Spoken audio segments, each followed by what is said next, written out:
We're live from New Delhi. You're watching DD India Live, India's voice to the world. I'm Lipakshi Khurana, coming up in the next 30 minutes. India slams Pakistan at UNGA over child rights violations and exporting terror. Member of Parliament Nishikant Dubey hails Operation Sindoor as a response to cross-border terror. Prime Minister Narendra Modi to hold talks with Mongolian President Khurelsukh and review the entire gamut of bilateral relations.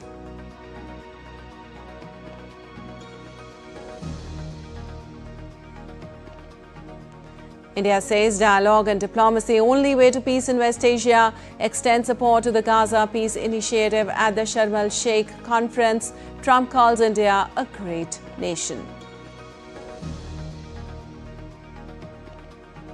Hostages and prisoners reunite with their families as US President Trump steers the Gaza ceasefire deal, says the deal opens doors to rebuilding. Joe Biden lauds Trump's efforts. United Nations troop contributing countries chiefs conclave to begin in New Delhi today. Indian Army to host senior military leadership from 32 nations. China begins collecting special port fees from US-owned operated build of flagged vessels, exempts Chinese-built ships. US also to implement new port entry service fees.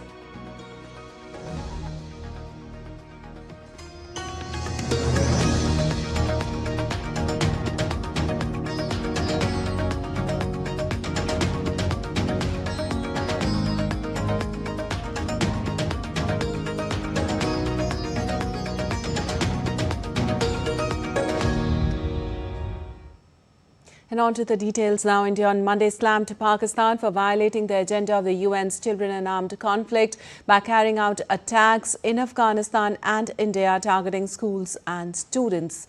Delivering India's statement on promotion and protection of rights of children, BJP leader Nishikant Dubey described Pakistan as one of the worst violators of the UN's Children and Armed Conflict agenda, and pointed out serious issues not just within Pakistan but also in neighbouring regions.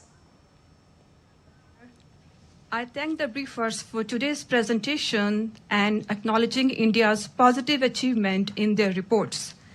Pakistan, on the other hand, is an example of stark contrast. It is a country that stands among the most serious violators of the CAC agenda. We categorically reject their attempt to divert global attention from the grave abuses committed against children within its own borders and corroborated in 2025 Secretary General's report on CAC, as well as its ongoing cross-border terrorism. Beyond its borders, the same report elaborates Pakistan's attacks on schools, particularly girls' schools, on healthcare workers, and highlights incidents along with the Afghanistan border where Pakistani cross-border shelling and airstrikes were directly responsible for the killing and maiming of Afghan children. Well, he thanked member nations for recognizing New Delhi's efforts to uphold child rights through initiatives such as the Child Helpline and steps taken to counter child trafficking, and condemned Pakistan's attempt to shift attention away from these abuses. My chair, the international community has not forgotten the brutal targeted attacks carried out by Pakistani-trained terrorists, which claims the lives of 26 innocent civilians in Pahalgam, Jammu and Kashmir on 22nd April 2025. In a measured and non-escalatory response, India's exercised its legitimate right to defend its people against terrorism and bring its organizers, the perpetrators, to justice, and the conducted targeted strikes in May 2025 under Operation Sindoor against 9 terrorist hubs. In contrast, Pakistan deliberately targeted our borders, villages, resulting in civilian deaths, including children. Pakistan must look itself in the mirror, stop preaching sermons in this form, act to protect children within its own borders, and stop targeting women and children across its borders. Thank you. Well, Nishikant Dubey is leading India's parliamentary delegation at the UNGA. The delegation arrived in New York on Tuesday to participate in the General Assembly proceedings. Meanwhile, as the Indian delegation participates in the UN session, the Indian Army is set to host the Conference of Heads of United Nations troop contributing countries in New Delhi from today. Well, the three-day conference brings together senior military leaders from 32 nations that contribute troops to UN peacekeeping missions. 15 chiefs, 17 vice chiefs and other high-ranking military officials from 7 nations are expected to be in attendance. As one of the largest contributors to UN missions, India aims to share best practices, build consensus and promote inclusivity under the ethos of Vasudhaiva Kutumbakam, the world is one family. The program features addresses along with plenary sessions, defense exhibitions, bilateral talks and cultural exchanges.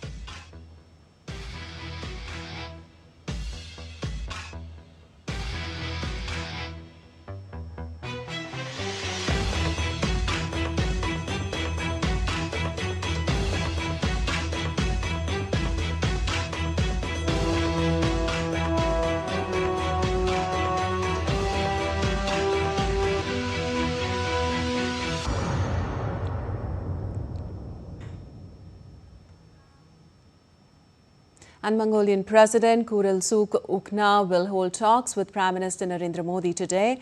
The two leaders will review the entire gamut of bilateral relations. They will also exchange MOUs and issue press statements. Diplomatic relations between India and Mongolia were established in 1955. Over the past 7 decades, the two countries have developed a close and multifaceted partnership anchored in shared cultural and spiritual links and democratic values. President Murmu will also meet the visiting dignitary and host a banquet in his honor.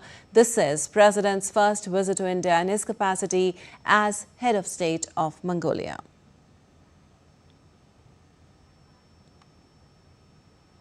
And US President Donald Trump has hailed his friendship with India as he addressed the world leaders at the summit in Egypt held shortly after the hostage prisoner swap under the Gaza ceasefire commencing. He also praised Prime Minister Narendra Modi, saying he's a very good friend.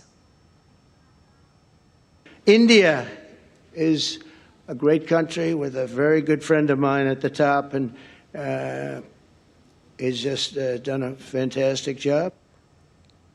Well, Trump's comments follow a recent phone call between him and Prime Minister Modi, during which Prime Minister Modi congratulated the US president on the success of the Gaza Peace plan.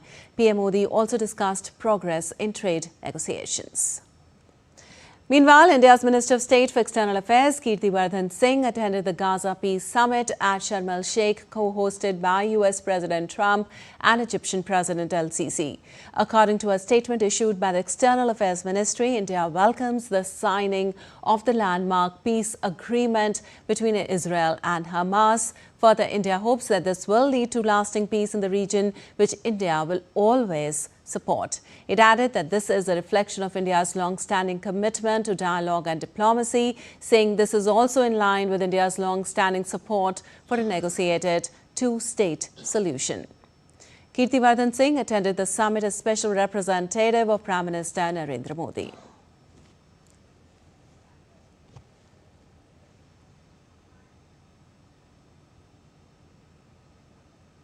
And earlier, Prime Minister Narendra Modi also welcomed the release of all Israeli hostages by Hamas after more than 2 years in captivity. Prime Minister Modi wrote on social media platform X, and I quote, "We welcome the release of all hostages after over 2 years of captivity. Their freedom stands as a tribute to the courage of the families, the unwavering peace efforts of President Trump, and the strong resolve of Prime Minister Netanyahu.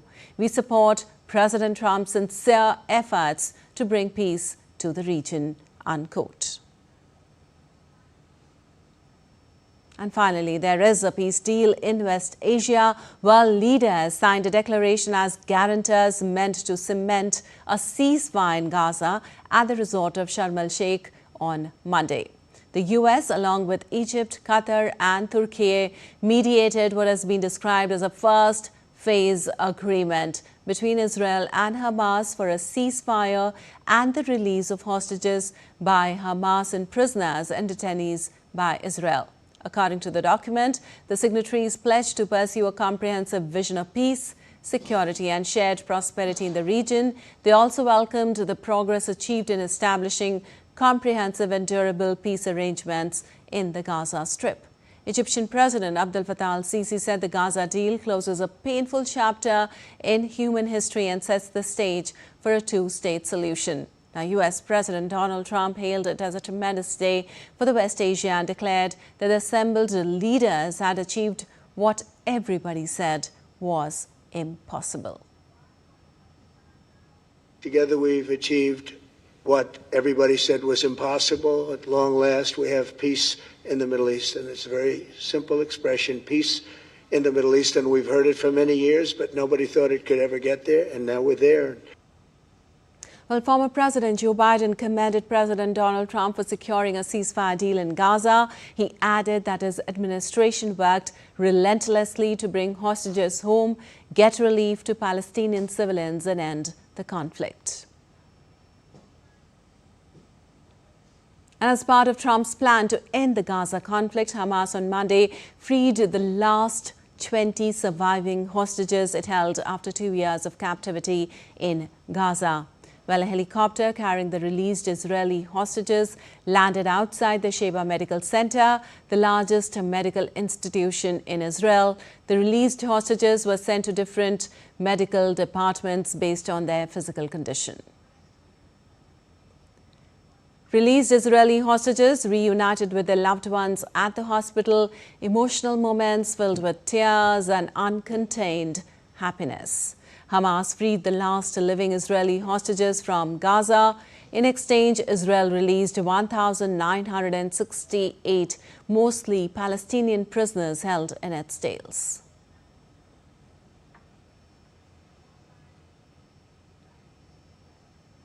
Well, India and Canada are back on the diplomatic fast track. On Monday, New Delhi witnessed a significant thaw in bilateral ties as both nations agreed on a forward-looking roadmap to deepen cooperation across key sectors, from trade and investment to civil nuclear collaboration and artificial intelligence. DD India's Rahul Upadhyay brings us more.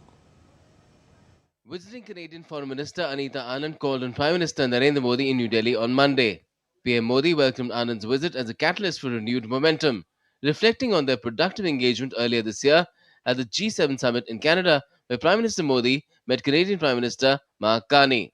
Earlier, Minister Anand held bilateral talks with External Affairs Minister Dr. S. Jaishankar, marking a turning point in relations that had undergone months of recalibration.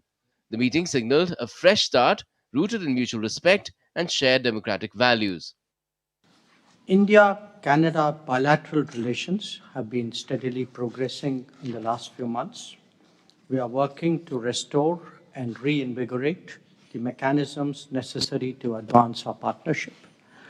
As Prime Minister Modi noted during his meeting with Prime Minister Carney in Kananaskis, India's approach is to move forward with a positive mindset. This morning, you have met the Prime Minister, you have heard from him personally about our vision of cooperation and how best to realize it. A joint statement issued by both the nations outlined a comprehensive plan to deepen cooperation across strategic, economic, technological, and security domains.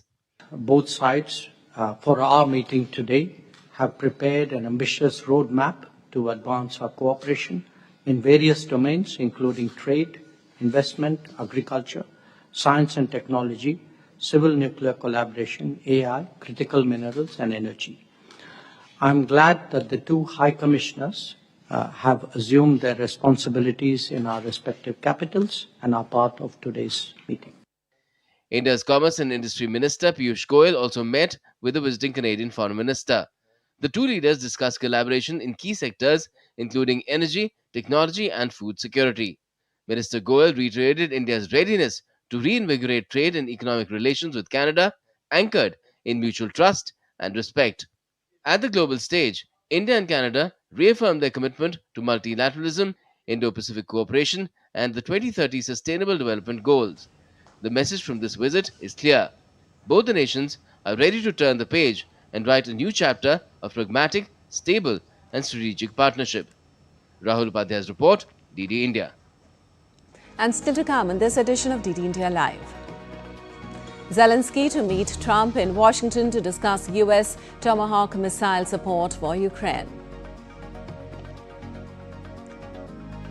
NASA's Jet Propulsion Laboratory to lay off about 550 workers, which is not related to the ongoing U.S. shutdown. And India on the brink of series win after bowlers spark West Indies collapse in Delhi Test.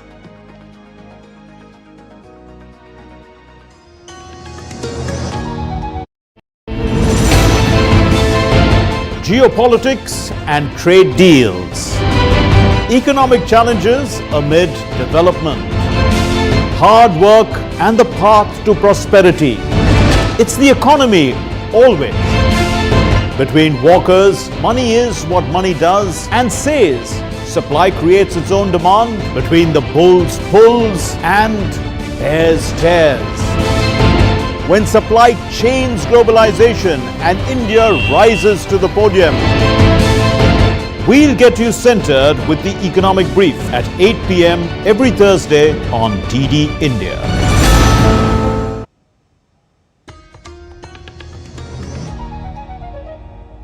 Welcome back. You're watching DD India Live. I'm Lipakshi Kuran, and moving on, China's Ministry of Transport announced that starting 14th of October, special port charges will apply to United States vessels at the Chinese ports. Now, this measure responds to the U.S. port service fees effective the same day, targeting Chinese-owned, operated, flagged or built ships following a Section 301 investigation by the United States Trade Representative into China's maritime, logistics and shipbuilding sectors.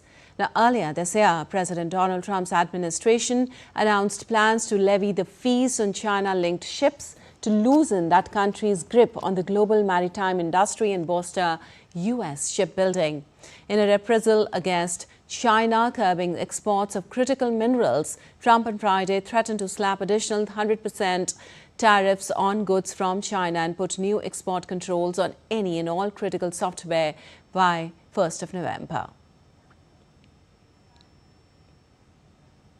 And as the U.S. government shutdown continues and the impacts become more widespread, the Senate will now vote again on the clean funding bill until Tuesday night. U.S. Treasury Secretary Scott Bessent said on Monday that the government shutdown is starting to impact the nation's economy as the closure entered its 13th day. House Speaker Mike Johnson said Monday that it doesn't appear the shutdown will be over soon. Top House leaders signaled over the weekend that there's virtually no appetite for their parties to cross the aisle and engage with the other side's demands. Also, meanwhile, over the weekend, President Donald Trump announced that he ordered the Pentagon to use all available funds to pay some 2 million service members on October 15th to avoid missing a paycheck as the shutdown drags on.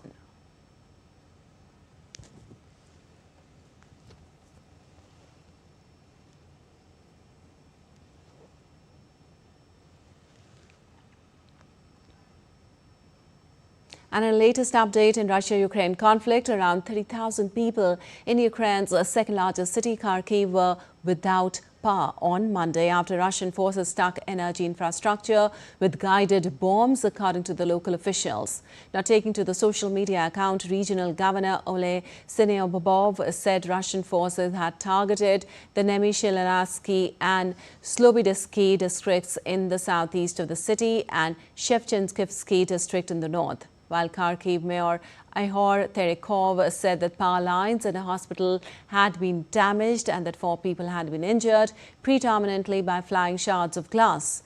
Earlier attack on the capital, Kyiv, and other large cities left more than 1 million homes and businesses without power and also disrupted water supplies.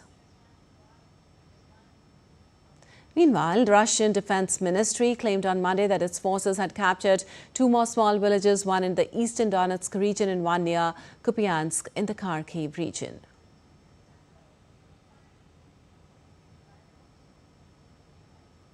And Ukrainian President Volodymyr Zelensky said on Monday that he would meet U.S. President Donald Trump in Washington on Friday, during a press conference with the EU's top diplomat Kaja Kallas, Zelensky said that he had shared with Trump a vision of how many U.S. Tomahawk missiles Ukraine needs for its conflict effort against Russia, and that the two leaders would discuss further details of the matter on Friday. Now, while Trump has said he's considering sending Tomahawks to Ukraine, though he has also said he might talk to Russian President Vladimir Putin about it. I hope that I will have possibility to come to Washington and have a meeting on Friday with President. The main topic is air defense, and also I will have a meeting with energy companies. I needed that was a proposition from President, and yes, and I will have meeting with some companies because there are some needs what we need now because of different format of attacks, even not those attacks which Russia already did. Yes, but we have to prepare in any case. Well, U.S. President Donald Trump on Monday reiterated his belief that Turkish President Tayyip Erdogan could play a pivotal role in ending the conflict between Russia and Ukraine. Erdogan can. He's respected by Russia. Ukraine I can't tell you about, but he is respected by Putin. And he's a friend of mine, you can see. Why? I get along with the tough ones. I don't get along with the weak ones. I get along with the tough ones. I don't know what that is, but Erdogan's been great with me. When NATO has a problem with Erdogan, which they often do, they call me to talk to him. And I've never failed in working it out like immediately. Is that right? Well, America's space agency NASA announced on Monday that its Jet Propulsion Laboratory is cutting nearly 550 jobs as part of a restructuring effort. The layoffs are unrelated to the ongoing U.S. government shutdown and come amid a broader reorganization that began in July. In a statement on its website, JPL said the cuts will affect staff across technical, business and support roles. The Pasadena-based lab, known for building and operating all 5 successful Mars rovers, said the layoffs are intended to create a leaner infrastructure and maintain fiscal discipline. Director Dave Gallagher called the move essential for securing the lab's future and sharpening its focus on more core technical strengths. Employees will be informed of their status on Tuesday. JPL employs around 5,500 staff and subcontractors at its 168-acre site in the foothills of California's San Gabriel Mountains. And delegates from 67 countries convened in Brazil's capital on Monday for the opening of the pre-COP30, a key preparatory meeting ahead of the United Nations Climate Summit scheduled for November in the city of Belém. The event was inaugurated by Brazil's Vice President Geraldo Alckmin, who outlined the country's priorities for its presidency of COP30. Outside the venue, environmental activists rallied for stronger forest protections, while indigenous groups marched towards the National Congress demanding formal and stronger recognition of their territories. While the pre-COP30 runs through Tuesday in Brasilia, the full COP30 summit will take place on November 10th to 21st in Belém, where global leaders are expected to finalize key climate commitments.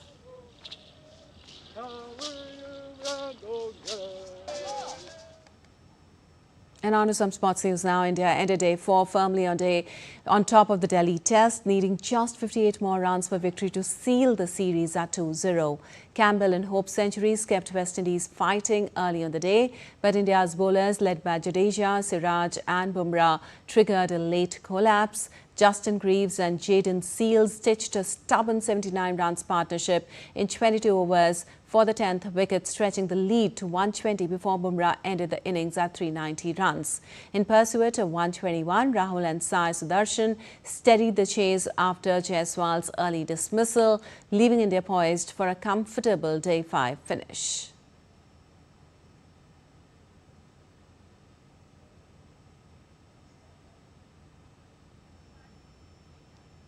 And now let's take you to United States, where English actress Naomi Watts received a star on the Hollywood Walk of Fame on Monday. The actress is known for her grace, grit and modesty, with a career that has spanned more than 2 decades.